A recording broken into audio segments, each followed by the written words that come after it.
Hey everyone, I am Max Engor, and this is a memorial video for Brandon Cole, SuperBlindMan. He has unfortunately passed away due to skin cancer today, June 29th, 2024. Now, I was not his best of friends. We were friends. That's inopportune. We were friends for a while, but my bombastic personality kind of poisoned the well. There were a few incidents, and we had a falling out a couple of years ago. And this last year, I had hoped to reconnect with him and kind of mend fences. And I sent out feelers to really try and get that done, but unfortunately, it didn't happen. But I thought I would make a video kind of going over my time with the guy because I do value the time we had and I do respect him professionally. And I think respecting someone professionally is a lot more important than any personality conflicts you may have with them. Chip is in the background being Chip. Yeah, I know, buddy. Um, so I met him in 2020. I had been an accessibility advocate for a few years by then. I think I found his Discord. Him and his wife took me in. They were very friendly. They were understanding to my personality at first, but it is what it is. I got into describing games to the blind for him because I enjoyed Disco Elysium's writing so much. This was before the final cut had come out, that I wanted to share it with him. And he had done voice work for Pillars of Eternity, so I did that one too. I described that and I used him as a voice because I thought that was kind of funny. Um, he was extremely giving of his time, like when I had to rant and needed to vent. He tried to help as much as he could, but apparently there's just no helping me if you're of a certain type of person. He, I'm a bit much. Come on, let's be real. And I don't begrudge him. Before the whole thing happened, actually, funnily enough, I don't mind going into what it was that kind of blew the whole thing out. I had collected a bunch of rocks over the years, and I grabbed some tactile paint and I painted them, and I made him a little rock garden with colored sand because his wife has sight. So, and my wife painted the bowl to look all nice, and then we sent them to them, and then this fucking bullshit happened with this zombie kills person. It's a really long story, but the short version is they thought I was racist, and I'm not. And it turned out I was right all along. She was totally a grifter. And I've also used words as a joke that they didn't like. They thought I was a racist. I told them I wasn't a racist. They didn't believe me, and that's where the relationship ended.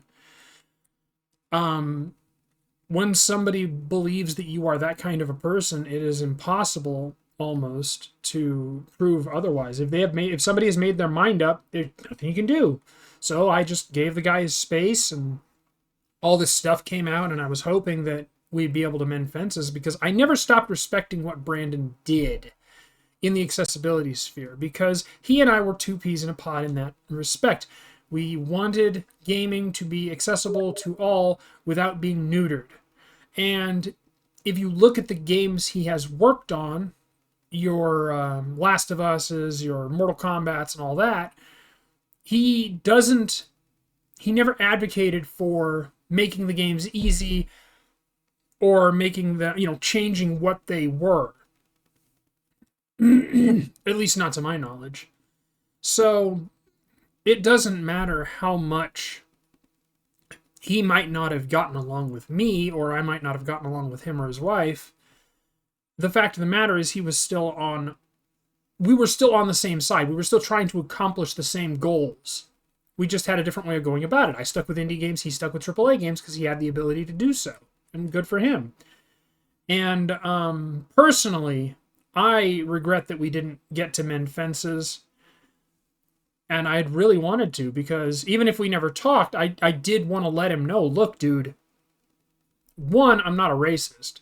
Two, more importantly, despite our personality clashes, I don't not respect you. I still respect you as a professional in this accessibility field. And I hope that because he never blocked me, my new account on Twitter, that he understood that and he just didn't want to, get into it, which fair enough. Like, I understand I am a very difficult person. And I don't begrudge people for not wanting to interact with me. But I wanted to show the world as well. God, all of these fucking notifications. Right now, really? That I wanted to show the world that you can respect someone and pay respects to them even if you did have a past. And I'm not apologizing for the past. The past is what it is. Things happened as they happened. Could I have done things differently? Yes. Could he have done things differently? Yes. Everybody can look back and see things that they could have done differently. And that's not what I'm talking about here. What I'm talking about is no matter how angry I got at him, no matter how angry he got at me, I'd like to hope we never stopped respecting each other. He may have disliked me. He may have hated my fucking guts till the day he died. But the fact of the matter remains, we still wanted the same things. We still traveled in different enough circles that we didn't have to interact if we didn't want to. I had no eagerness to forestall him. He had no eagerness to forestall me. We just live and let live. And I only wish we could have mended fences before he, got sick and died. I didn't even know he was sick. A lot of people didn't even know he was sick. I guess he kept that part really quiet, or I just wasn't paying attention, which, it could be. But after seeing Carlos's video, I wanted to make my own video to show that, in spite of our differences, Brandon Cole was a man I respected. He was a man I had a lot of fun times with. We had a lot of fun conversations. We shot a lot of shit. I wish we could have gotten a podcast episode out the door. I will miss him. I will miss the things that he did, because that's something else. Even when he hated my fucking guts, I assume, he still did good work, and I still shouted out his work. Whenever he would get something done, I would shout it out. I would let people know, hey, look, Brandon Cole, SuperBlindMan, even though we had our differences, we still, he still got this done. Good for him.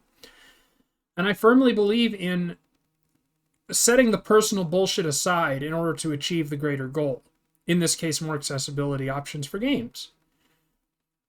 So I just wanted to say my piece on it. Like, personally, I'm not going to monetize the video. I'm not going to try and grift anybody. What I am going to say is, if you were impacted, or if you knew Brandon, say something nice to him on Twitter, say something nice to his account on Twitter, F in the chat kind of bullshit. Tell me your stories. I actually want to hear more stories about Brandon and your interactions with him. I'm genuinely curious what he was like when he wasn't dealing with my crazy ass, my extreme personality. I'm betting he was a bit, calmer. I think I put him on edge a bit, which it wasn't my intention, but it is what it is, So, anyway, much respect to Brandon. I hope Misty is holding up okay. Even though her and I really didn't get along near the end, I don't wish anything bad for her. I never wished anything bad for Brandon. I had wanted to bury the hatchet, and I hope she does well going forward. I want everybody to stay healthy. And that's pretty much it. I have been Max Angor, formerly Blind Ryan, back when I knew him, and I will see you all next time.